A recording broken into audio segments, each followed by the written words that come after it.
अस्सलाम वालेकुम नाजरीन, मैं हूं अब्दुल्ला। 7H न्यूज़ में आपका इस्तकबाल है। एजाज खान ने हिंदू मुस्लिम भाईचारगी का एक बहुत ही अच्छा मैसेज दिया है। आइए देखते हैं। हम आपस में लड़ बैठे तो देश को कौन संभालेगा।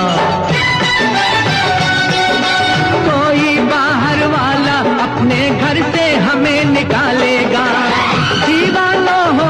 अब A1 टाउनशिप चिविला और मोइनाबाद के दरमियान मेन रोड से 1.3 किलोमीटर आबादी से लगा हुआ तमाम डेवलपमेंट के साथ जहां आप अपना घर बना के रह सकते हैं, जो है बिल्कुल बिल्कुल बिल्कुल आबादी से लगा हुआ। 4 लाख में 100 गज का plot, drainage, electricity, footpath, BT road, college, bus stop जैसी तमाम सहूलियतें दस्तयाब हैं।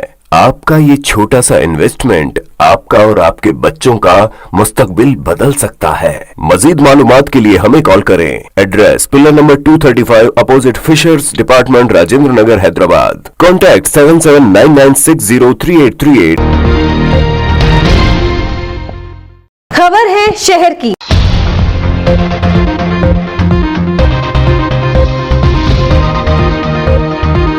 खबर है गांव की।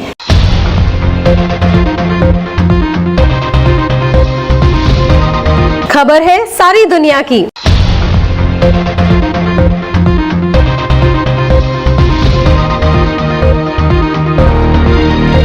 सेवन एच न्यूज़ पसंद आए तो लाइक कीजिए, शेयर कीजिए और सब्सक्राइब करना ना भूलें। 7H न्यूज़, आपकी आवाज।